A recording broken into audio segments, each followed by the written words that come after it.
Chapter 1. The Last Ball in Malfi. The night sky above the province of Malfi hung heavy with thick winter clouds, casting a pale shroud over the jagged towers of House von Malfi's ancestral estate. Snow, like sifted ash, drifted through the cold air, blanketing the ivy-choked stone walls and muffling the sound of hooves as carriages arrived one by one at the iron gates of the manor. The grand hall of Castle Malfi, a vaulted chamber of dark oak and red marble, was alive with masked revelers. Candlelight flickered in golden sconces shaped like weeping angels, their wax-dripped forms casting ghostly shadows on tapestries that told the blood-soaked history of the von Malfi line. Silver goblets brimmed with black-currant wine. A string quartet played a haunting waltz beneath a crystal chandelier whose facets reflected fractured light like the shards of a broken dream. Lady Elenora von Malfi, Duchess and last true bearer of her line's honor, stood alone upon the marble dais, her gloved hands resting lightly on the edge of the railing. Her gown was midnight blue satin, tight at the waist and trailing like ink behind her, embroidered with silver thread in the pattern of a falcon in flight. Her mask was a delicate thing of bone-white porcelain and sapphire studs, shaped like a serene, ageless face, an echo of her own striking features beneath. She watched the ball with a distant gaze, her emerald eyes sharp behind the mask. Below, nobles of lesser houses and wealthy merchants twirled and toasted, drunk on the illusion of joy. They laughed beneath their lacquered disguises, unaware or unwilling to speak of the truth, that this was not a celebration, but a funeral dressed in silk. The Duchy of Malfi was dying. The empire, riven by civil war and the ruinous aftershock of the twin-tailed comet's fall, had turned its back on the border provinces. Trade had slowed to a trickle. The coffers of House von Malfi were nearly dry, and soon, by her own reluctant hand, all that remained would be passed to her brothers. "Elenora!" came a smooth, coaxing voice from behind her. She did not turn. Anton von Malfi emerged from the crowd like a serpent from under a stone, tall, elegant, and as cold as the snow outside. His mask was of gold, fashioned like a wolf with a snarling grin. He held a crystal flute of wine in one gloved hand, the other resting on the hilt of a ceremonial saber worn only for show. His smile beneath the mask was barely veiled. A marvelous affair, truly. It almost makes one forget we're watching the house crumble around us. Eleonora's lips did not move, but her words cut clean through the air. "If you are displeased, brother, you may leave." "Oh, no, dear sister. I am enchanted."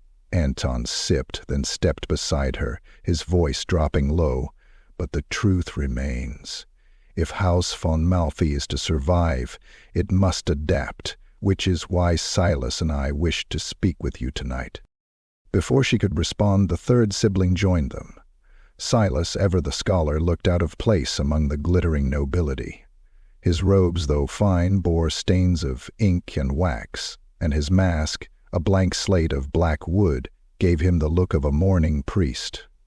He clutched a worn leather book to his chest like a child with a favored toy.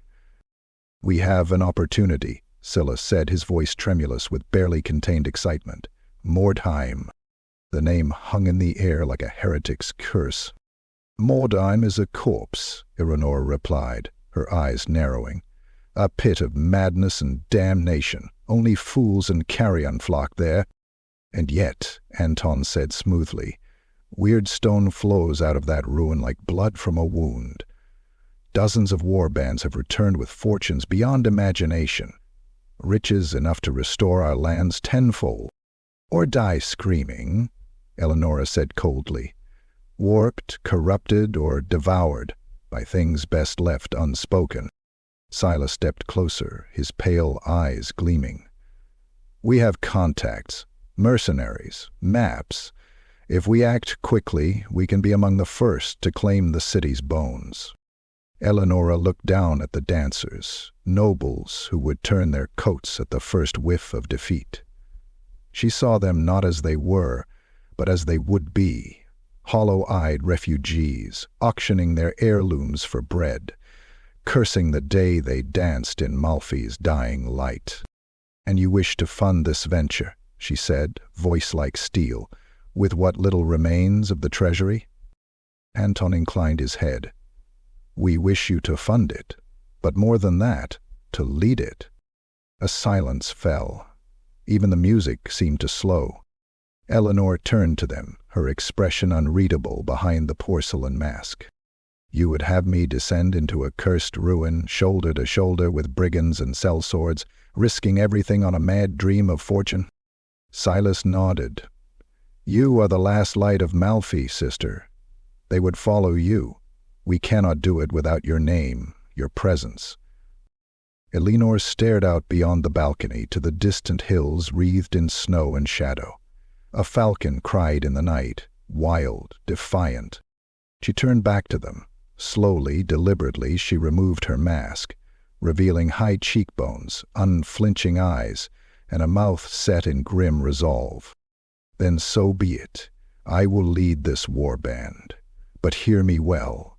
This is not your venture now. You have sold me your ambition, and I will pay its price. But the blood, the risk, the command, that is mine alone." Anton's smile slipped, just a little. Silas's grip tightened on his book.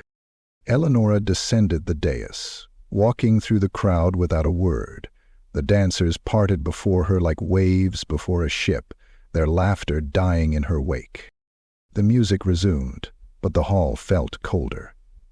The Duchess had made her choice, and the path to Mordheim had begun. Chapter 2. Ashes and Bone. Mordheim announced itself long before the warband reached its shattered gates. The stench hit first, a cloying mixture of smoke, corpse rot, and something metallic and unnatural, like lightning trapped in a jar. Then came the sound, the distant clatter of falling masonry, the shriek of some creature too warped to belong to nature, and an undercurrent of whispering wind that carried no wind at all. It was as though the city breathed with a slow, fevered pulse. Lady Eleonora rode at the front of her column, her cloak snapping behind her in the cold wind. The road to Mordheim wound like a scar across the ravaged countryside, lined by dead trees whose branches twisted as if in agony. The sky above was the color of old bruises, violet, gray, and black, swirling with unnatural energy that crackled faintly against the skin. Behind her marched the warband, sellswords in patched leather, former soldiers who still carried themselves with discipline, zealots of Sigmar muttering prayers under their breath, and hardened scouts whose keen eyes darted to every shadow. Their boots crunched on ice and ash. Some muttered about omens, others made the sign of the hammer. When they finally reached the corpse of the city, all fell silent. Mordheim's outer walls were half collapsed, the stone melted in places as if kissed by a dragon's breath. Towers lay toppled like broken limbs. Streets were choked with debris and bones bleached by the unnatural luminescence that still lingered after the comet's fall. In the distance, at the heart of the ruined metropolis, the shattered comet crater glowed faintly green, like an eye cracked open beneath the earth. "Sigmar, preserve us!" whispered Captain Brandt, her chief of arms, as he guided his horse beside her. "I had heard the tales, my lady, but this place is cursed." Eloda kept her eyes fixed forward. "All the more reason to keep our wits sharp. Mordheim devours the fearful first." She led them through what remained of the Gate of Echoes, once a proud arch, now sagging and scorched, and into the labyrinth of streets beyond. Every block seemed to tell its own horror, a burned-out apothecary with glass vials fused into the stone, a row of houses leaning drunkenly as if trying to collapse upon each other, a dried fountain filled with bones arranged in the shape of a spiral. What unsettled them all most was the quiet. A city of tens of thousands should not feel so empty. It was the quiet of a tomb, but one that still shifted beneath the pall. Within the first hour, they encountered what the survivors had warned them of.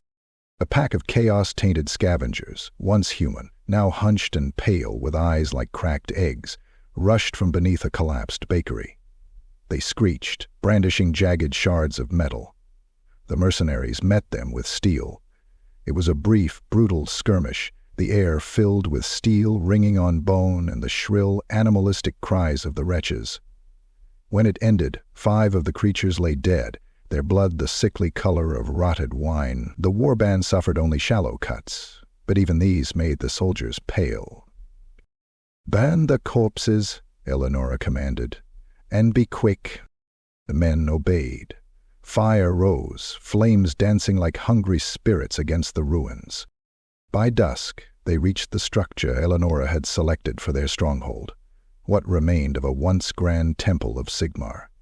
Its front facade was half crushed by falling debris, but the central nave and lower chambers remained intact. A fractured statue of Sigmar stood beside the entrance, its stone hammer broken off, its face split down the middle, as though weeping for its ruined city. But the building was defensible. Thick walls, a vantage point overlooking 3 narrow streets, and underground crypts that could serve as storage and shelter. Brant dispatched scouts to secure the perimeter, while Elenora descended into the nave. Mosaic flooring, cracked and dusty, still depicted the triumphs of the Empire.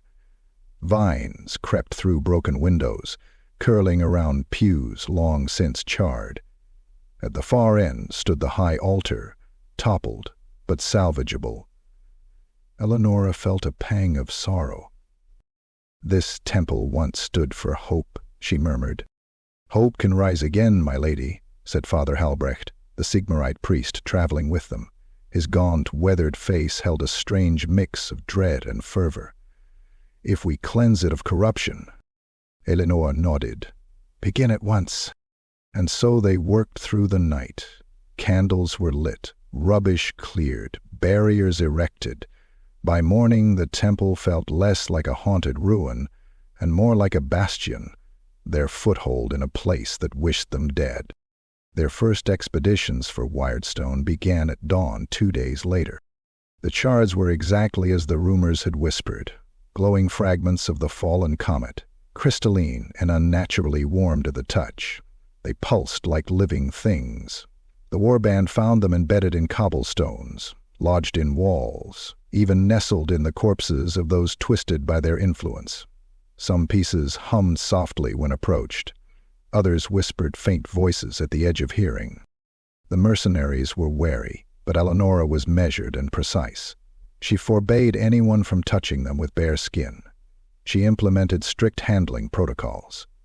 She saw to it that the shards were stored within sealed, lead-lined boxes in the deepest crypt chamber. Her discipline impressed the soldiers. So did her fearlessness. When a mutated beast, a hulking mass of muscle and bone with too many eyes, burst from the rubble during their second sweep, Elenora herself drove her blade through its throat. She fought with cold precision, her cloak swirling behind her like a shadow given purpose. Word spread quickly through the ranks. "The Duchess does not lead from the rear. She stands with us." Within a week, 3 significant caches of Wyrdstone had been secured. Their stronghold expanded into the surrounding buildings. A watchtower was repaired. Rations were stocked. Even the haunted silence of Mordheim seemed to recede, as though the city begrudgingly acknowledged their presence. On the 7th night, as snow drifted softly through the broken ceiling of the temple nave, the warband gathered around a crackling fire. Some played dice, others mended armor. There was tension in the air. Mordheim bred it like a sickness, but also a budding respect, an understanding. Elenora stood above them on the balcony of the ruined choir loft, watching. She had led them into hell, and they followed. Not because they were paid to, not because they feared her title, but because she had proven herself worthy. For the first time in months, she allowed herself a breath of quiet pride. Yet beyond the temple walls, past the pools of sickly green light and crumbling towers, something shifted in the darkness. The city was watching them. The city was waiting, and Mordheim did not tolerate trespassers for long. Chapter 3. Shadows Among Ruins. The days in Mordheim bled into one another like ink spreading across damp parchment, each indistinguishable from the last, yet somehow darker than the one before. Dawn offered no respite. The sky above the city of the damned was perpetually smeared with sickly clouds that glowed faintly green at their edges, reflecting the still moldering corruption at the crater's heart. Time in Mordheim did not march, it prowled. Inside the ruined temple of Sigmar, Lady Elenora von Malfi kept a rigid order among her warband. Patrols were set, rotations enforced, supplies counted and recounted. But where discipline thrived, unease wormed its way beneath the surface, especially where her brothers were concerned. Anton's midnight excursions. Anton von Malfi had a talent for disappearing. At first, Elenora assumed it was merely his usual habit of sneaking from watchtower to alleyway with the swagger of one who fancied himself indispensable. But soon she began noticing inconsistencies, missing guard logs, scouts who claimed Anton had requested their reassignment, footprints near the southern wall that matched his boots. Despite his insistence, he had never left the stronghold that night. Then came the whispers. A mercenary named Rieger swore he saw Anton slipping between the shadows of the dead hollow quarter, speaking to figures whose bodies jerked with unnatural spasms. He described silhouettes with elongated limbs, hunched postures, and shrouds that hid faces that should never be revealed. Elenora dismissed the man publicly. She could not afford panic, but privately she stored every word away. And she noticed, too, the change in Anton himself. His golden mask lay unused now, gathering dust. Instead, he wore only a hood, keeping his face half hidden. His eyes seemed brighter, almost feverish, and his smiles came too quickly. Sometimes, when he thought no one was watching, he muttered to himself with manic intensity, clenching and unclenching his fists as though wrestling with visions no sane mind could hold. At dinner one evening, his sleeve slipped as he reached for a cup. Elenor caught a glimpse of blackened veins spiderwebbing up his forearm. When she asked if he was ill, he simply laughed, too loud, too sharp. "Nothing to trouble yourself with, dear sister." The lie stung with familiarity, Silas and the forbidden tones. If Anton drifted toward corruption, then Silas plunged headfirst. The scholar had always been pale and withdrawn, but Mordheim sharpened something dangerous within him. He spent hours combing the ruins for scraps of parchment, peeling books from the skeletal hands of long-dead scholars, breaking locks on collapsed libraries and looting their insides with trembling, greedy fingers. He kept these tomes in the crypt chamber beneath the temple, where the air smelled of old stone and dust. At first, he merely studied them, scribbling notes, whispering passages under his breath. But soon he changed. His voice grew ragged from chanting languages no mortal tongue was meant to shape. His hands shook uncontrollably unless they touched ink or vellum. He stopped eating with the others, preferring the cold, dim solitude of the catacombs. Lantern light would flicker long into the night as he hunched over his findings, like a starving man with a feast. Elenora found him one dawn, trembling on the floor of the crypt, surrounded by dozens of scrolls that had not been there the day before. His eyes were bloodshot, ringed in shadows so deep they looked hollow. "Silas," she said gently, kneeling beside him, "what have you done to yourself?" He didn't seem to hear her. Instead, he thrust a cracked leather tome toward her, its pages filled with diagrams of arcane circles, mutated anatomy, and cryptic warnings. "This city is full of knowledge," he rasped. "Secrets of the comet, secrets of power. The priests tried to hide it, burn it, bury it, but the city remembers. The city wants to be understood." Elenora felt a chill deeper than Mordheim's winter air. "Brother," she said, placing a steadying hand on his shoulder, "this path is not." He recoiled violently, scrambling backward like a frightened animal. "It speaks to me, Elora. You don't hear it? The whispers through the stones, the echoes in the dust. Knowledge wants a vessel. Why not me?" His smile was thin and fever-bright. She left him there, dread gnawing at her ribs. The suspicion grows. In the days that followed, Elenora watched her brothers closely. She saw Anton return to the stronghold late each night, boots caked with black mud and strange ash that glowed faintly when brushed from the floor. She noted how the warband's supplies vanished in small increments, food, blankets, even weapons, and how Anton brushed off any questions with oily charm. She saw Silas's descent accelerate, the dark circles beneath his eyes deepening, his hands stained with strange inks that smelled like blood and ozone. She heard him arguing with voices that were not there, insisting the city itself was instructing him. And she felt Mordheim changing around them, shadows growing thicker, corridors stretching longer, distant screams echoing more frequently, as if the city rejoiced in her brother's corruption. Elenora stood alone one night at the balcony overlooking the ruined nave, the warped moon casting a pallid glow through the shattered roof. The wind carried a low, steady hum that made her skin tighten, as though the city exhaled around her. Her thoughts churned like a storm. She had led this warband with discipline and purpose. She had begun to earn their trust, their respect, their loyalty. But blood ties were proving more dangerous than any skaven blade or tainted mutant's claw. If Anton trafficked with cultists, he was inviting damnation into their ranks. If Silas courted forbidden knowledge, he courted madness. And if both continued, they would doom not just themselves, but all of them.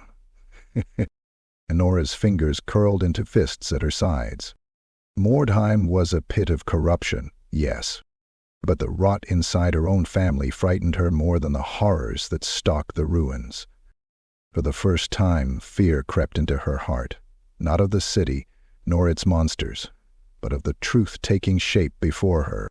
Her brothers were slipping beyond her reach, and Mordheim was welcoming them with open arms. Chapter 4. The Screaming Halls. The morning began like any other in Mordheim, gray, cold, and trembling, with an unease that clung to the stones like frost. But beneath that familiar pall was something sharper, something that prickled at the back of Eleonora's mind, long before the first scream echoed through the ruins. The warband set out at dawn, boots crunching over frost-slick rubble as they advanced toward the district known as the Screaming Halls. The name had come from soldiers long dead, but it remained fitting. The district's narrow corridors, collapsed tenements, and cavernous halls funneled every sound and magnified it into howls and echoes that hunted the ears like ghosts. It was a place even the bravest mercenaries avoided unless coin outweighed fear. Today that weight was Weirdstone.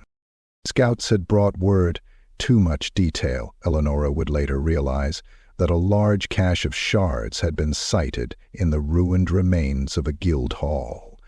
Enough to fund the entire expedition twice over. Enough, perhaps, to restore Malfi outright. Too much to ignore. Her warband moved in disciplined formation, shields raised, bows notched, torches guttering in the cold wind. The streets were narrow here, choked with debris and the remnants of collapsed buildings. Statues, melted into grotesque forms, loomed over them. The air smelled of damp rot and iron. Elenora marched at the front, her jaw set, her cloak brushing against broken stone. She was armored in layered steel and leather, her falcon helm tucked under one arm, as she studied the terrain, calculating angles, elevations, risks. Behind her, Captain Brandt whispered to Father Halbrecht. "The guild hall is close," Brandt murmured, "just past that split in the street."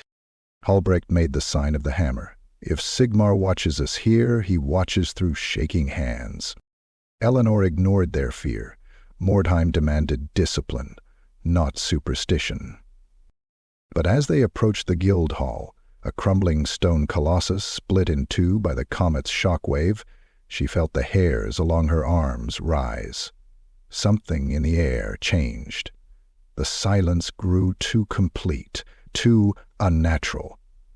Even the distant murmurs of the city, the hissing winds and skittering of unseen things, seemed to retreat. Then she smelled it. Musk, rot, fur. "Stop!" she snapped, raising a clenched fist. The column froze. Her voice dropped to a whisper. "There are Skaven here." Murmurs rippled through the warband. Fear, quick and sharp. Skaven. The rat-men beneath the earth, the nightmare children of the horned rat. Cowardly, cunning, relentless. One never found just a few Skaven. If you saw one, 100 more were watching. Her hand drifted toward her sword. Shields up, torches steady. "Brant, take the left." A scream cut her off. Raw, shrill, agonized, coming from the right flank. Then another, and another. The shadows erupted. Dozens of Skaven burst forth from beneath broken floorboards, from behind shattered pillars, from holes torn into the ground itself. Their eyes glowed red in the dim light, their teeth flashing. Rusted blades, gnashing contraptions, and jagged spears jabbed from every direction. "Ambush!" Brant roared, drawing his sword. Then chaos swallowed the warband whole. The rats struck with terrifying speed. Arrows whistled through the air, thin, barbed shafts tipped with poison. One mercenary collapsed instantly, foam bubbling at his lips. Another was dragged screaming into a hole in the earth, his cries abruptly silenced. Elora drew her sword and charged forward, slashing clean through a Skaven's throat. Warm blood sprayed across her cheek. She pivoted, parried a spear thrust, then drove her blade through the ratman's chest. "Form a circle," she commanded. "Shields to the outer ring." But the screaming halls had earned their name. Sound ricocheted wildly in the enclosed space, distorting orders and amplifying terror. Her soldiers struggled to hear, to orient, to survive. The Skaven warlord appeared atop a shattered beam, his patchwork armor clinking with every movement. His face was a map of scars, his eyes gleamed with malice and hunger. He screeched a command, and the rats surged. Explosions rocked the hall as Skaven globadiers hurled crackling orbs that burst in clouds of noxious gas. A soldier staggered, tore at his melting skin, then collapsed in a shrieking heap. Another orb exploded against a pillar, shattering it in a spray of acidic shards. Eleanor's heart pounded. "Hold the line."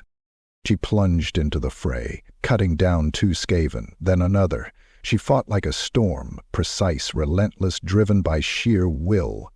Blood soaked her boots. Her breath steamed in the cold, tainted air.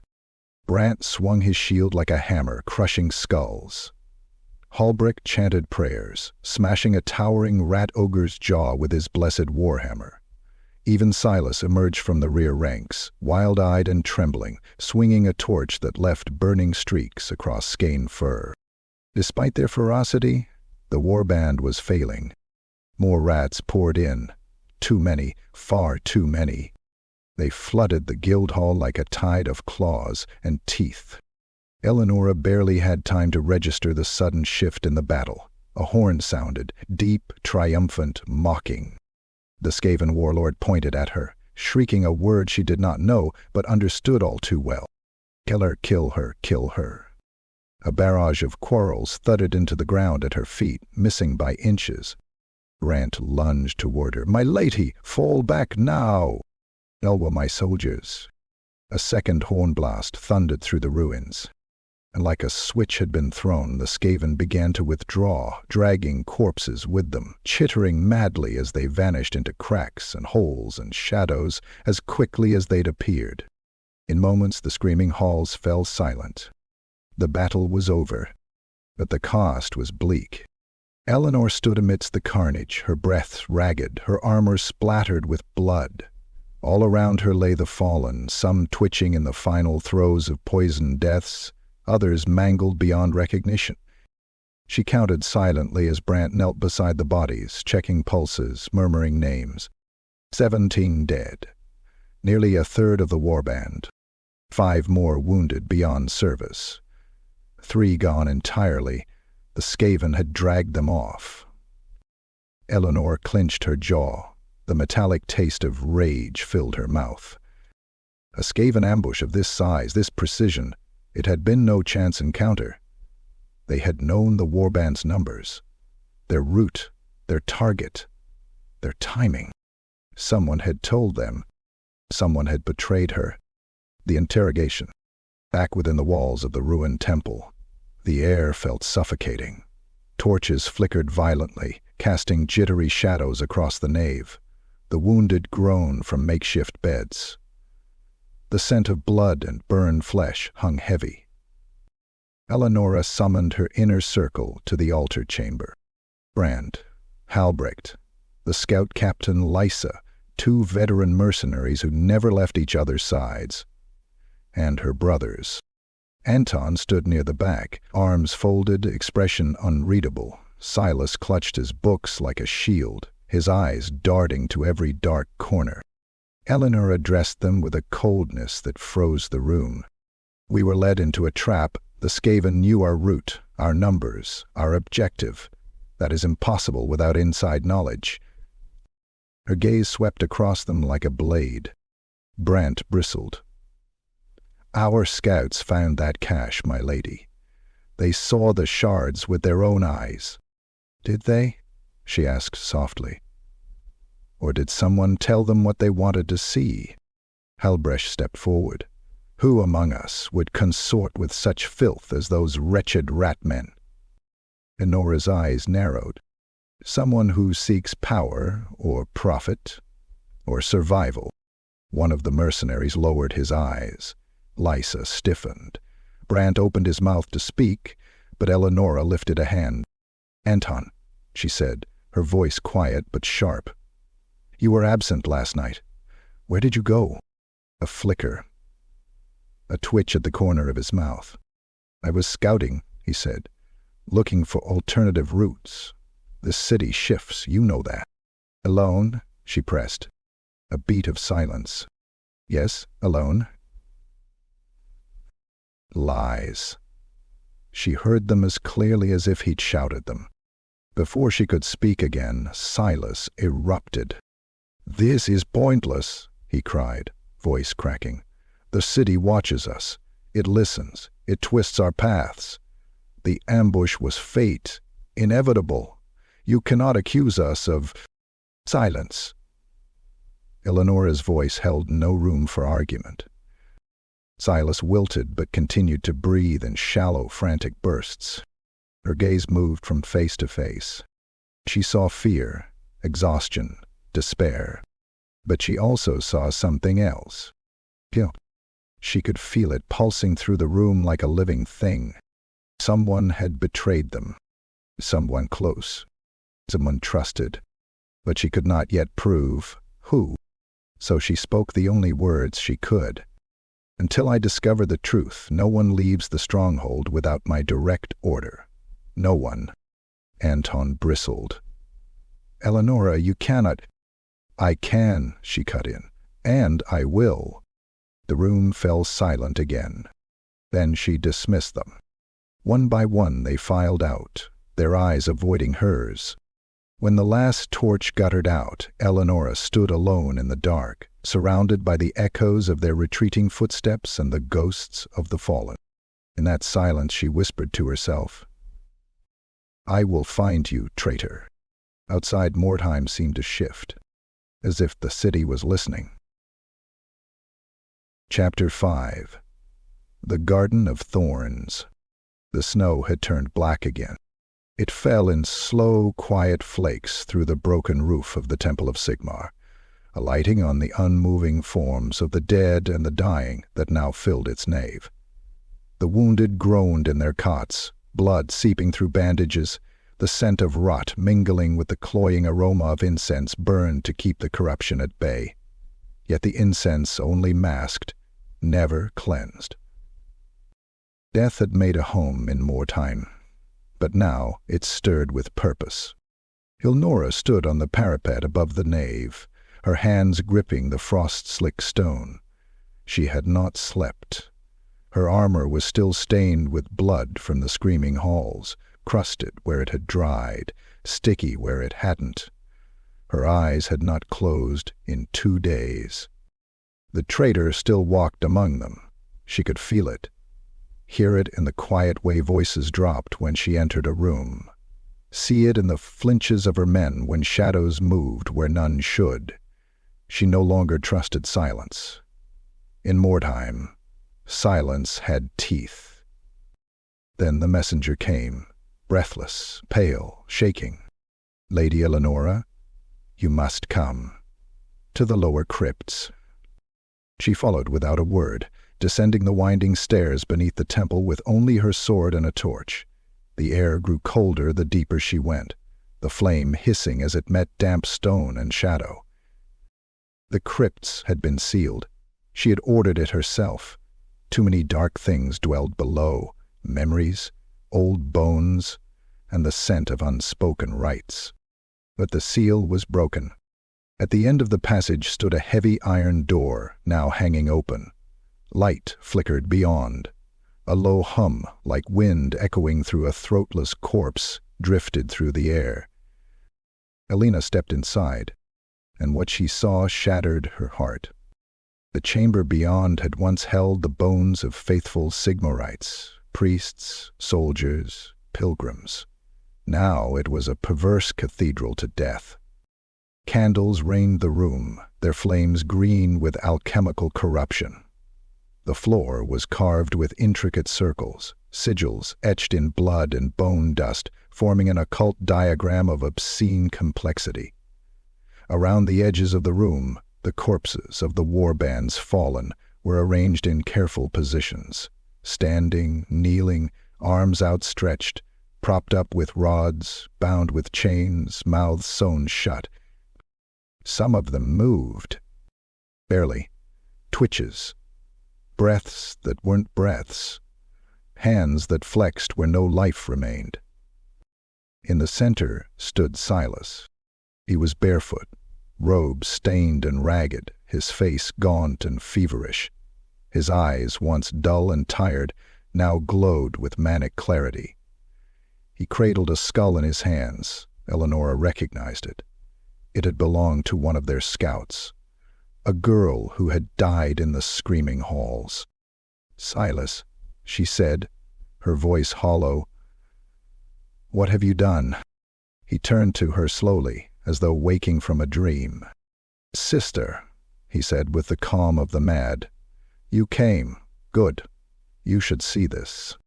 She stepped forward, torch trembling in her grip, her heart pounded, her throat thick with revulsion. "These were our people, our comrades. They are still our people," he said, gesturing to a half-rotted soldier whose lips quivered with the ghost of breath. "They remember us. Their bodies may be broken, but their duty can continue. Death does not have to be the end. You're desecrating them. I'm honoring them." His voice rose. "Do you think they wanted to die screaming in the dark, torn apart by rats or lost to madness? I can give them purpose. I can give them vengeance." Elena looked into the eyes of one of the animated corpses. There was no soul there, only hunger and obedience. "This is not vengeance," she said. "This is mockery. This is blasphemy."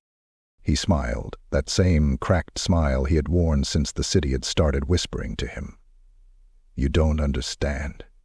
But you will. The city told me where to find the texts. The black book beneath the drowned chapel. The words written in bone on the walls of the mirror crypts. It's all there, Elenora. The truth. No more." she whispered. She stepped forward. He raised a hand, and a wave of cold pressed against her chest. Magic, raw and foul, reeking of the grave. The corpses around the room twitched. One began to rise. Elenora moved like a falcon striking. Her blade flashed. The rising corpse fell, its spine severed. Another lunged. She kicked it back into the sigils, where it twitched and lay still. Silas backed away, fear finally touching his face. You can't stop it now. I already have. Guards flooded in behind her. She gave no order. They saw the scene, the corpses, the symbols, and they knew. Silas was seized, his hands bound in chains etched with Sigmarite blessings. He did not resist, but neither did he beg. As they dragged him away, he looked over his shoulder and said, "The city wants us to change, Elenora. It wants us to survive. You can't fight what you've already become." She said nothing. The night of chains. She imprisoned Silas in one of the temple's old confession chambers, sealing the iron door with holy symbols and keeping 2 armed guards posted at all times. She gave no speech, no explanation to the warband, only orders.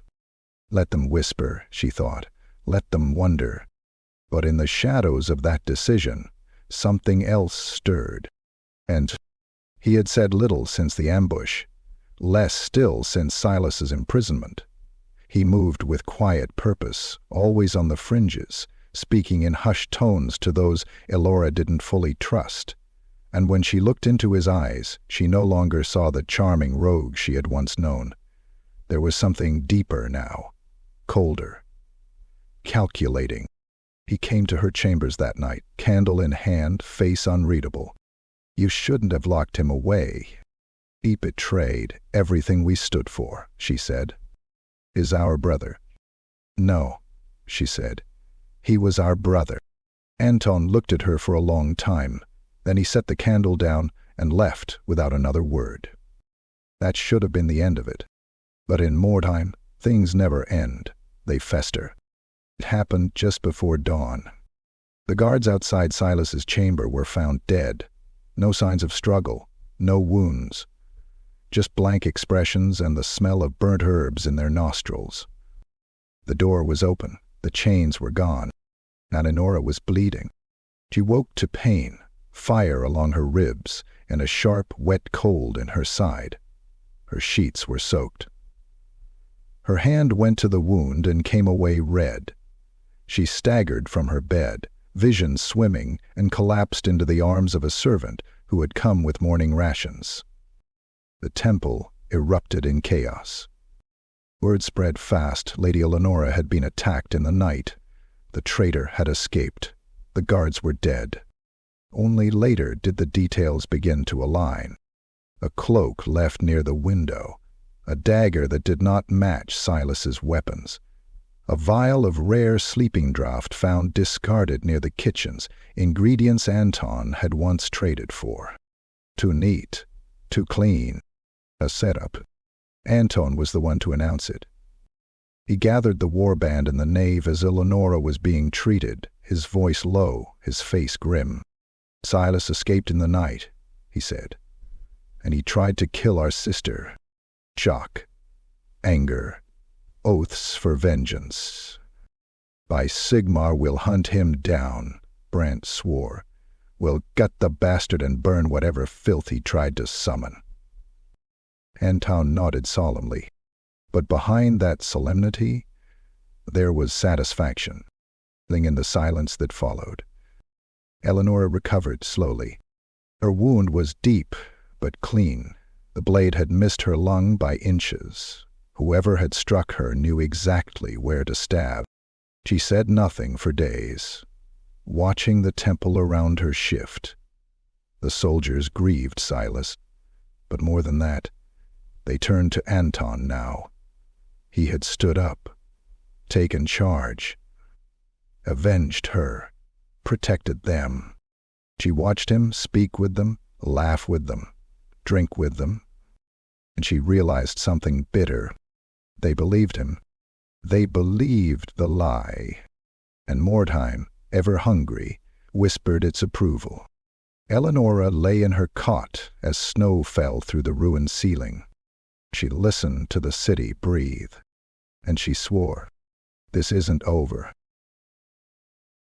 Chapter 6. The Pact of Rot. It began with the smell. Even in Mordheim, where every breath carried traces of mildew, blood, smoke, and decay, this stench was something else. It was a smell that seemed to live, to writhe in the back of the throat and crawl behind the eyes. A scent of rot made physical, heavy, wet, and clinging. It drifted in from the west with the choking fogs, turning breath to phlegm and hope to bile. Elenora noticed it first. Awake through the night, her ribs still burning from the wound that had nearly ended her, she felt it before she could name it. A creeping heaviness, a pressure in the chest like lungs filling with mud. The temple's stone walls wept condensation. Mice and vermin lay dead in corners, bloated and purple, yet untouched by scavengers. The pigeons that nested in the belfry vanished altogether. She stood at the ruined threshold, staring west. The sky was dark with storm clouds, though no rain fell. The mists crept along the ground like slugs pooling in gutters and graveled alleys. In the far distance, somewhere beyond the ruins of what was once Mordheim's Merchant's Row, green lights flickered, unnatural and thick like fireflies made of pus. She knew this disease. Not from books, not from stories, from dreams. Nurgle, the plague god, the father of decay. He had whispered to her in fever, in the hours between sleep and death, after the dagger took her. Not in words, but in sensations, the warmth of infection, the comfort of surrender, the promise of rot eternal. She had resisted, but someone had not. Anton had always known which way the wind blew. Even in the days of Malfi's twilight, he had been a man of instincts over morals. Elenora had once called him a gambler. He had corrected her with a smile. Not a gambler. A man who knows when the dice are loaded. The dice now were loaded with death, and he had never been more alive. The pact was not made in ceremony or grandeur. It was made in the ruins of a butcher's shop, beneath moldering rafters, where meat hooks still hung like trophies. There, in the filth and fungus, Anton met them. They were men once, still bore the shape of men, but their flesh sagged like melted wax, bloated with corruption. Open sores pulsed with yellow light. One's face had sloughed away entirely, revealing a grin made of blackened teeth and crawling insects. They spoke with a voice that echoed in the bones, deep and dripping. Anton did not flinch. He had seen worse in Mordheim. "You offer her soul?" asked the thing that had once been a priest. "Your own blood?" Anton knelt before them, head bowed. "I offer her resistance, her throne, her followers, her hope." A thick laugh. It sounded like phlegm being coughed through tar. Accepted. The pact was sealed in exhalation.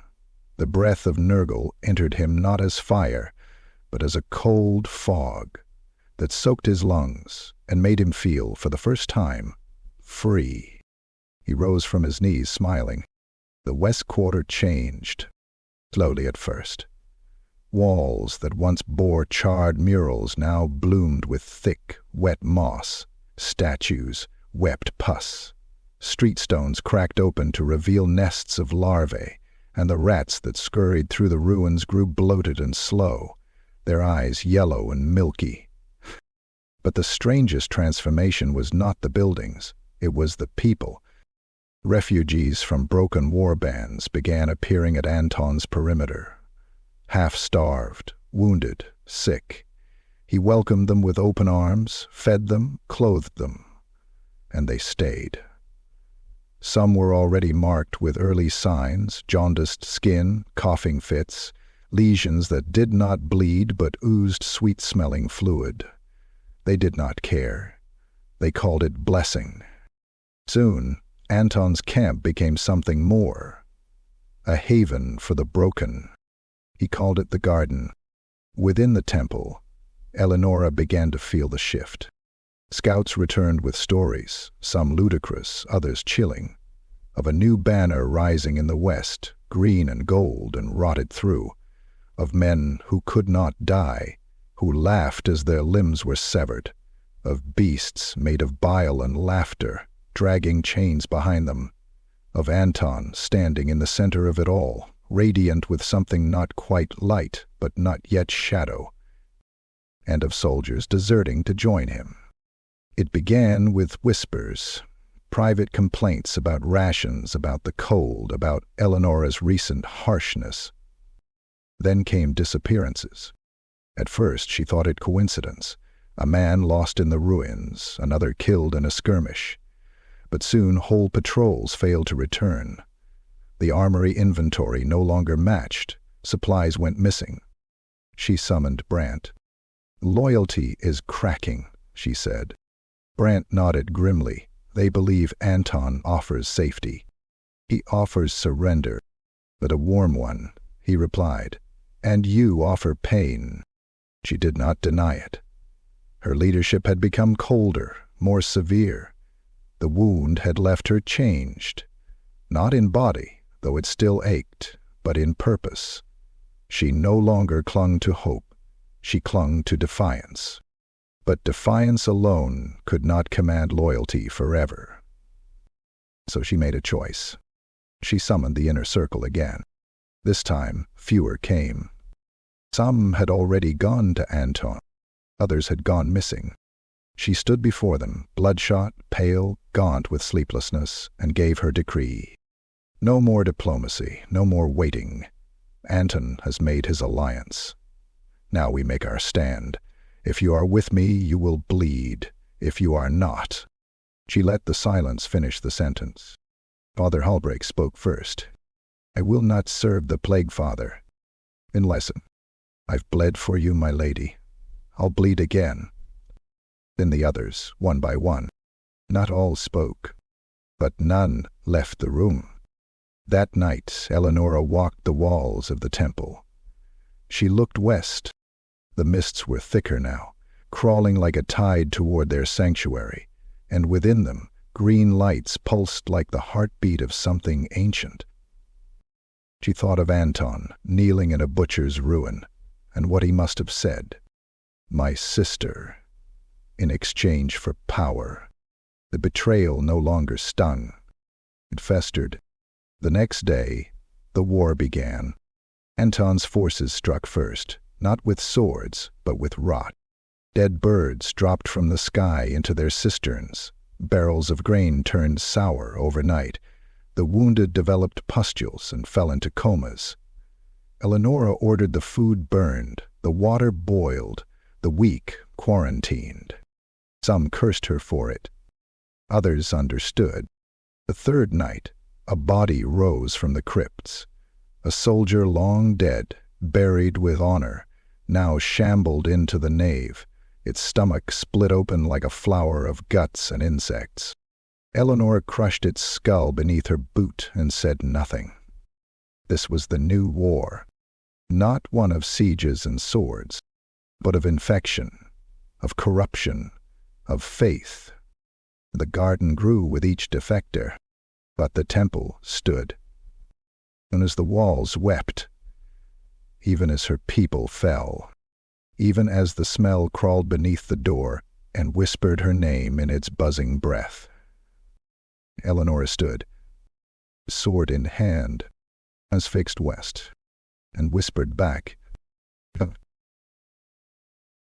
Chapter 7. Betrayer's Moon. The moon hung bloated and red in the sky above Mordheim, a festering wound in the heavens that bled its hateful light across the broken city. The mist that curled along the cobbled streets was thicker tonight, heavier, as though something immense and unseen had exhaled over the rooftops and left its breath to linger. In the cracked silence before the betrayal, Even the rats stayed hidden. Inside the desecrated temple of Sigmar, Lady Elenora von Malfi stood alone in the war room, bent over a cracked map of the city. Her gauntlets stained with ink and blood, she traced potential supply routes with a finger that trembled slightly, more from fatigue than fear. Each day brought fewer soldiers to her cause. Each morning more bunks lay cold and empty. She did not hear the door open, but she felt the chill when it did. Anton stepped into the room, his armor polished to a sickly sheen, a half-cape of green velvet hanging from his shoulder like rotted moss. His face was calm, almost serene. He said nothing. "You've come to ask me to surrender," she said without looking up. He smiled. "No, dear sister. I have come to ask if you'll walk with me to the future, while you still have legs to walk on." She straightened, slowly, and met his gaze. "You sold our family to a god of filth." "I elevated us," he replied softly. "I did what you never had the courage to do. I adapted. You cling to a world that died with our parents. I'm building something new, something eternal. Built on rot, built on survival." Their standoff held for a breathless moment. Then the bell above the temple tolled. 3 short chimes, the signal for breach. But there were no enemies at the gates. Only within. Elenora moved first, drawing her sword with a hiss of steel. Anton stepped back, already withdrawing into the hall. Outside, the sounds of steel clashing and men screaming erupted like thunder. Doors splintered. A fire broke somewhere near the southern wing. The temple was under siege from within. The coup had begun. She burst into the nave to find chaos. Men she had fought beside for months now turned their blades against her loyalists. One of her officers was dragged down by 2 deserters and stabbed again and again, even as he tried to speak their names. Banners were torn from the walls, fires lit, chaos sigils smeared in feces and blood painted across the stone where holy murals once stood. Eleanor bellowed for her guards. A handful rushed to her, bloodied but alive. Brant was among them, shield arm broken, helm caved in at the side. He had killed 3 of the traitors before they brought him to his knees. "My lady, we must go." "No," she snapped. "We hold the altar. This is still holy ground." But even as she said it, she felt the lie in her mouth. The altar was shattered. The temple no longer belonged to Sigmar. It belonged to Anton. A great roar echoed through the nave. The heavy doors at the rear exploded inward, and from the shadows strode a massive form, a brute cloaked in skins and flies, its face covered by a stitched-together mask of melted metal and wood. A blessed of Nurgle. A walking atrocity, bearing a mace carved from the femur of a giant. Elenora met it head-on. Her blade sliced into its shoulder, spraying bile and filth, but it did not slow. It brought the mace down like a hammer of judgment. She dodged once. Twice. The 3rd blow struck her side. "Agony," she screamed, a raw, ragged sound, and collapsed to the stones. Her ribs shattered. Something inside her tore. The world blurred. The loyalist dragged her from the melee, blades singing. Another covered their retreat, only to fall with a spear through his throat. They moved through the old halls, past the armory, past the scriptorium, into the underchapel. Smoke and screams followed. Then the trapdoor slammed shut behind them, plunging them into darkness. They ran, half carrying her, through tunnels slick with moisture and time. The haunted catacombs beneath Mordheim were older than the temple itself, remnants of a forgotten age when Sigmar's faith was young and the dead were still honored. But this place held no honor now. Bones lined the walls in grim mosaics. Some whispered as they passed, others wept blood. Candles that hadn't been lit in centuries flared to life as they staggered past, their flames green and cold. Her escort died screaming. Something in the dark took him, pulled him into a crack in the stone with impossible force. Elenora crawled. She didn't remember how long. Hours? Days? Time lost meaning? She dragged herself through the catacombs like a wounded animal, the pain in her ribs molten, her visions swimming. She passed through chambers of dead kings, through ossuaries soaked in madness. She passed bones that stood upright, pointing at her. She passed stone statues with eyes that bled and mouths that smiled. Then she collapsed beneath a tree. Or what had once been a tree. Now it was a sculpture of bone and horn, its roots made of rib cages, its leaves of paper skin.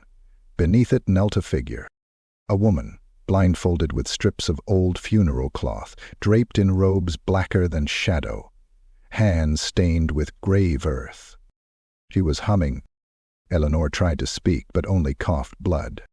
The woman turned her blind face toward her and said, calmly, "The crow has chosen." Darkness took her. When she woke, her ribs had been bound. Salves of ash and myrrh covered her wounds. She lay on a bed of moss and bones, the air thick with incense. The woman sat nearby, grinding herbs with fingers that never stopped moving. "You should not be alive," she said, voice like dust sliding over marble.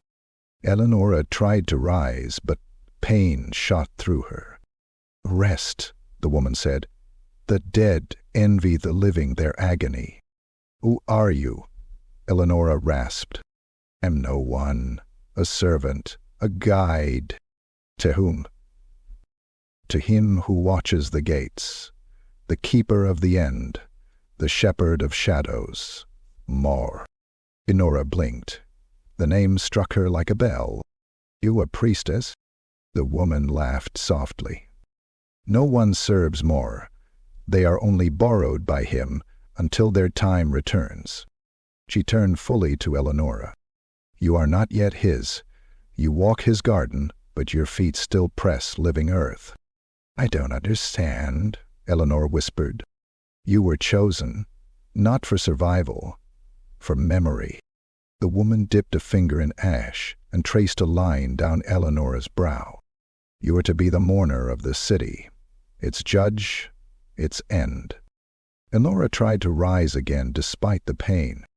"I must go back. My people are dead or lost." She didn't argue. The seeress leaned close. "Then rise, Elenora of Malfi. Rise with purpose, with mourning, with wrath." Outside the catacombs, the moon wept its crimson light upon a city that no longer remembered itself. And in the dark, beneath the earth, something ancient stirred, not born of pestilence or war or chaos, but of endings. Elena opened her eyes and screamed, not in pain, in purpose. Chapter 8. The Duchess Reborn. The catacombs of Mordheim had no end. They wove beneath the city like veins in a dying beast, capillaries of bone and silence, each chamber a mausoleum to lost time, broken oaths, and whispered names. Lady Elenora von Malfi walked them with steps no longer uncertain. The pain in her ribs had dulled, replaced with something colder, deeper, purpose-forged in the crucible of betrayal. The blind seeress walked behind her, barefoot and silent, her funeral cloth eyes never straying from Elenora's back. Above them, Mordheim devoured the living. Lo, the dead stirred. In the week since her fall, something had changed. Her breath no longer misted in the cold. Her wounds no longer bled. Her dreams no longer brought visions, but voices, legions of them, murmuring in the rhythm of dead drums. They belonged to those who had died screaming in the screaming halls, who had bled on the temple steps, who had rotted in the gutters while the gods laughed. They followed her now, not with chains, not with ritual, with will. She had made no formal pact, There had been no blood-side sigils, no daemon's clawed hand extended in mockery of a blessing, only the whispering dead, the forgotten faithful, the betrayed. In the deepest chamber of the catacombs, surrounded by the bones of thousands, Elenora had spoken aloud, "I will not forgive you. I will not weep for you, but I will avenge you." And the bones had answered. Her return to the surface was heralded not by trumpet nor torch, but by silence, a thick rolling stillness that spread like a fog, muting every cry of violence, every insect's screech, every breath. The ruins outside the temple, a place now under Anton's green-tinged banner, had grown sick with rot. Walls oozed slime, the air buzzed with the laughter of unseen things. Bloated corpses hung from shattered balconies, their faces painted in the colors of the garden. Warbands loyal to Anton marched with pustule-marked flags and spears dipped in filth. They did not see her coming. The sentries at the perimeter never cried out. They simply stopped existing. By the time the first horn blew, it was too late. From the shadows came Elenora, no longer in steel plate, but in bone-forged armor etched with the names of the fallen. Her blade was blackened silver, crusted at the hilt with the ash of burnt traitors. Her eyes were no longer green, but gray, clouded like a corpse, yet burning with will. Behind her came the warband. They were not alive, nor truly dead. They were the revenants. Once men and women of Malfi, now bound by fury stronger than flesh. Some wore the armor they had died in, pierced and blood-stained. Others had been stripped to bone, glowing faintly in the gloom. All moved with the singular, silent discipline of those who no longer feared pain. At their front walked Brand, his chest torn open, his eyes gone, replaced by hollow sockets that leaked smoke.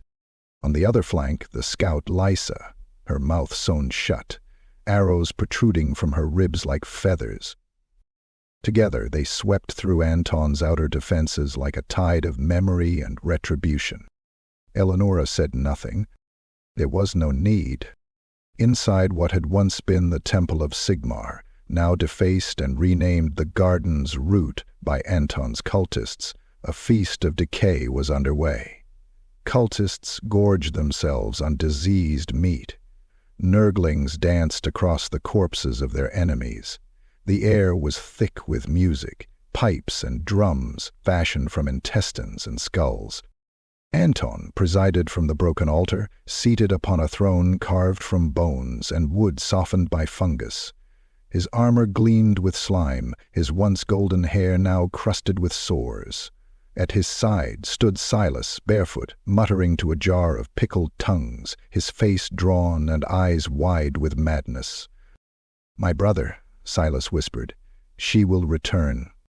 Anton smiled, teeth blackened. "She is dead." "No, no." The city whispers again, new words like rust scraping across granite, words like ash falling upwards. Anton stood, frowning, and then the screaming began. The outer wings of the temple fell first. Explosions of green fire burst through the stained-glass windows, painting the interior in shadows and ruin. Cultists ran, weapons drawn, but found no enemy, only silence, then steel, then cold. Elenora entered through the eastern vestibule. The cultists drew back instinctively, some dropping their blades, others falling to their knees, weeping. She moved without hesitation, cutting them down one by one, her blades singing through meat, striking bone. Silas screamed. "As she comes, the crow flies." Anton stepped down from his throne, drawing his own sword, a curved thing soaked in venom, forged in the deepest bile pit of the garden. His hand trembled, whether in rage or fear even he did not know. "Sister," he spat, "you look unwell." Elenora didn't answer. Her revenants poured in behind her, filling the nave like smoke. The cultists broke. Some turned to fight and died. Others begged for mercy and died all the same. The dead do not forgive. Anton rushed her, blade arcing. She caught it on her gauntlet, sparks flying, then turned the strike aside and drove her knee into his chest. He stumbled back, gasping. "Is this what you are now?" he hissed. "A wraith? A puppet?" She raised her blade. "No," she said. "I am justice." "No, justice." Their swords clashed again. The duel tore through the remnants of the nave, Anton's swift, slippery, enhanced by rot and resilience. But Elenora was relentless. Every blow she struck carried the weight of her dead. Every block, the will of those betrayed. She fought not for glory nor vengeance, but truth. Anton faltered. She cut deep into his thigh. He fell to one knee, blood pouring from the wound, sizzling as it touched the floor. "You can't win," he hissed. "Mordheim belongs to the rot, to him." Elenora pressed her blade to his throat. "No," she said. "It belongs to the dead." She left him alive, not out of mercy, but punishment. As her revenants tore the banners from the walls and scattered the survivors, Elenora turned to Silas, who crouched by the shattered altar, his fingers pressed to the stone. "The stars are bones," he muttered, "and the moons are teeth, and they are chewing through." "Silas." He looked up. "Do you know who you are?" He blinked. "I am the voice of the city. I am the echo of... You are my brother." She stepped forward. "And I forgive you." She placed the flat of her blade against his brow, and let him fall to his knees, weeping. The garden fell. By dusk, the western quarter was silent again. The filth burned away, the cultists dead or scattered into the cracks. Elenora stood at the center, surrounded by the corpses of the damned and the faithful alike. She raised no banner and made no speech. The revenants stood in perfect stillness, and far above, the red moon finally began to fade, not with peace, but with recognition. The Duchess had returned, and Mordheim would never forget her. Chapter 9. The Siege of Sigmar's Teeth. They came through snow and fire. Elenora's army, no longer truly of the living, marched as one through the burned husk of Mordheim, the damned city that had devoured so many before them. Revenants in broken armor, spectral figures veiled in tattered remnants of once proud livery, silent soldiers who did not breathe, did not speak, did not doubt. Their feet left no prints. Their passage stirred no wind. Behind them, silence followed like smoke. The ruins of Sigmar's Teeth loomed in the distance, once a proud bastion of faith, built upon the foundations of a forgotten fortress, now little more than a black silhouette against a sickly green sky. The ancient twin towers had collapsed in the comet's wake, leaving jagged walls crowned with rusted spikes and broken stone. Once a temple, then a stronghold, now a lair. Within it waited her brother, and the last flicker of the corruption she had sworn to burn from the bones of this city. Elora stood atop a shattered aqueduct, wind tearing through her half-tattered cloak. Bone-plated armor clung to her frame like a carapace. Her blade, soaked in the ashes of traitors, glimmered dully in the dusk. Her face bore the calm of a tombstone. Behind her, Brant stirred, the revenant commander's bones gleaming faintly through cracked plate. He spoke no words, but when she turned her gaze to him, he nodded once. They would begin. The siege did not begin with war horns, but with thunder. The revenant struck from all sides, moving in perfect soulless coordination. The outer defenses were reduced to slaughter fields in moments. Cultists loyal to Anton screamed and fled, vomiting blood as the dead overran their lines. Fires erupted on the ramparts as Elenora's lieutenants, once farmers and knights, now fueled by deathless hatred, lit the storehouses with blessed oils and salt. Sigmar's teeth had been repurposed as Anton's last bastion, walls thick with slime and bones, every inch soaked in the foul essence of Nurgle's rot. The very bricks wept. Fungi as large as cattle bulged from the courtyards. The air choked with spores that tasted of pus and iron. And within that fortress, madness had taken root. In the inner sanctum, what had once been the chapel of the martyr saints, Silas stood surrounded by a circle of rusted iron spikes, his body wrapped in mold-riddled scripture. His eyes, once fevered and sharp, were now glassy and blind, but his mouth moved in endless incantation. Before him, a rift had been torn, a throbbing wound in the veil between realms. It bled shadow, it pulsed with voices. Unseen tendrils licked the stones. Daemons gathered beyond it, gibbering in tongues that cracked the walls. He had summoned them, but he could not control them. The daemons were growing restless, as were the cultists that remained. The pact, hastily scrawled in blood and forgotten dialect, was incomplete. The sacrifices had fled. The circle bled salt. The glyphs rotted before they could anchor. Still, Silas chanted, even as blood poured from his nose and ears. I am the gate. I am the word. I am the city's voice made.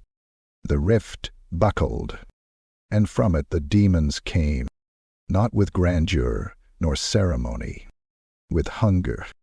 They surged over him, lank, slimy things of eyes and teeth, bloated with madness, mouths full of hymns.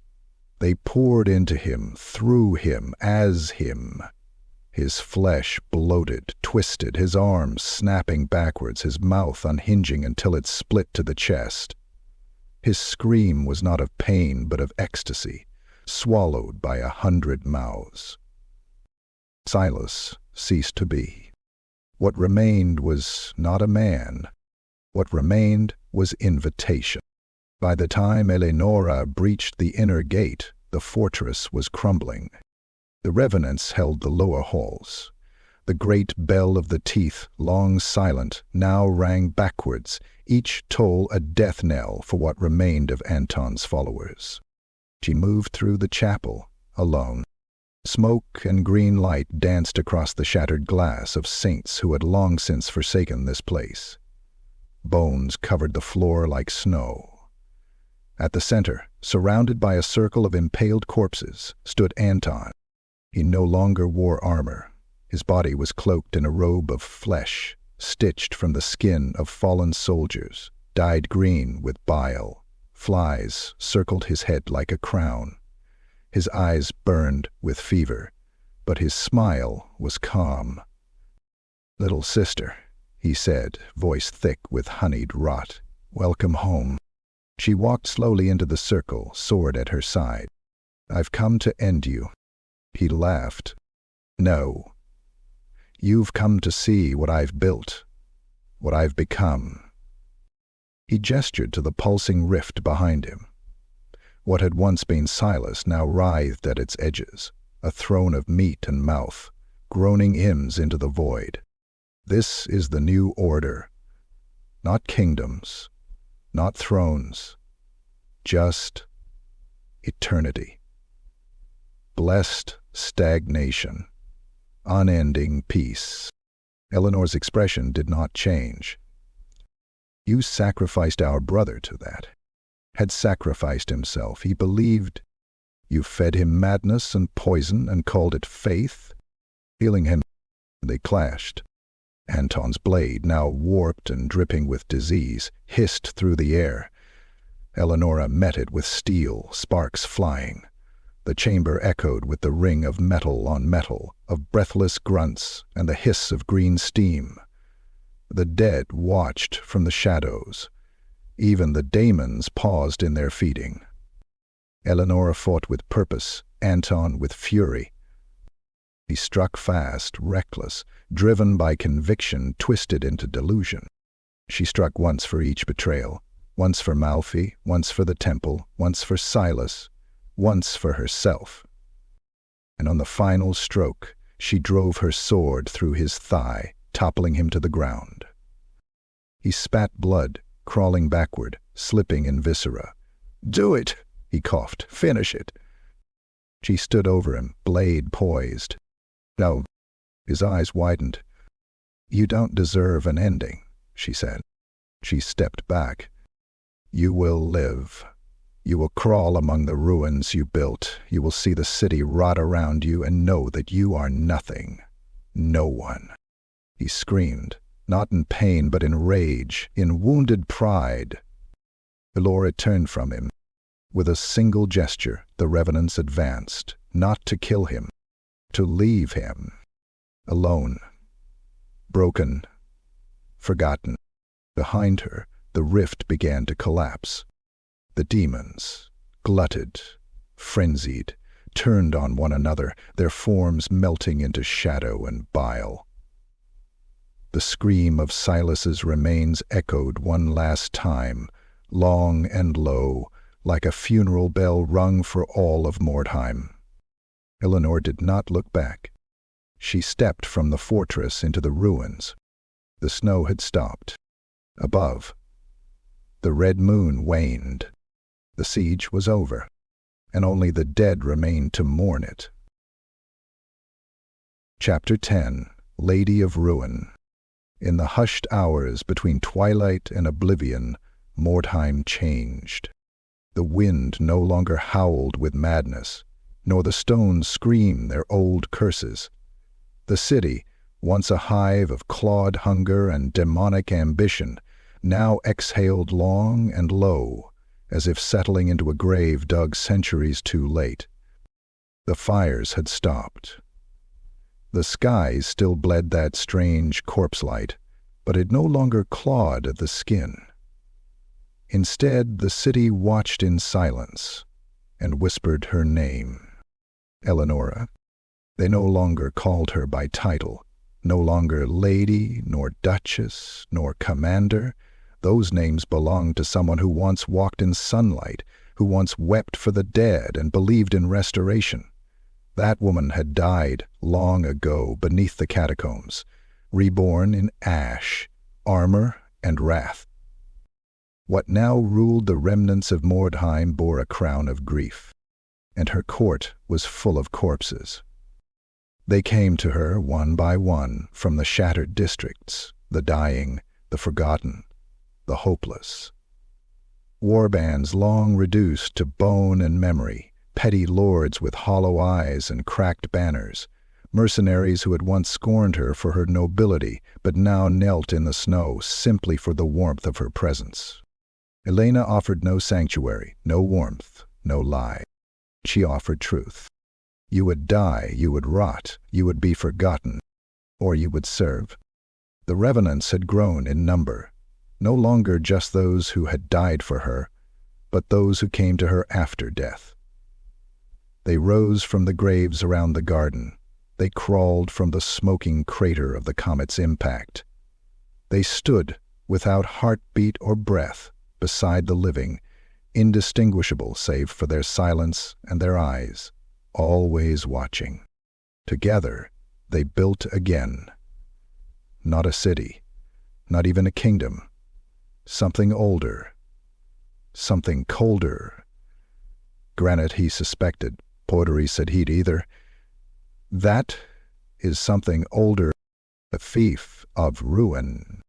The stronghold of this new order was not a tower nor a throne. It was a cathedral of shattered bones and black stone, formed from the remnants of every holy place Anton and Silas had corrupted. They had built monuments to decay and madness. Elenora raised a monument to stillness, to memory, to wrath restrained and sharpened like a blade.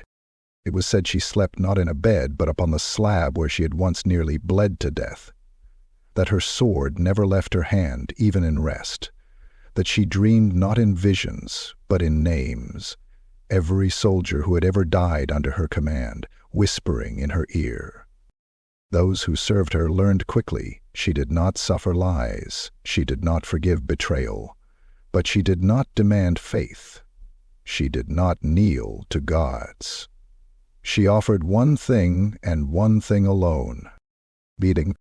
In a city where even hope had been chewed to bone, that was more precious than gold.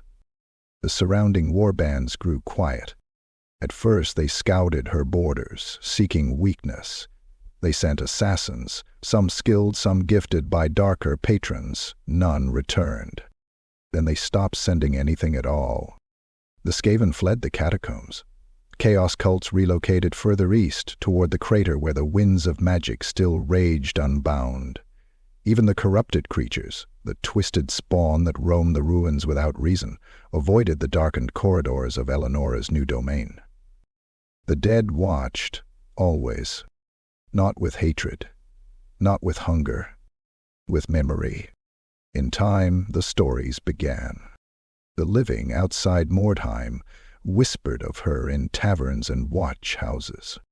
A noblewoman with eyes like storm clouds, who walked between realms. A warband that could not die, a blade that severed the soul before it bled. They said she was Mor's chosen. They said she had killed Nurgle's own son. They said she ruled with the wisdom of 1,000 corpses and the silence of the grave.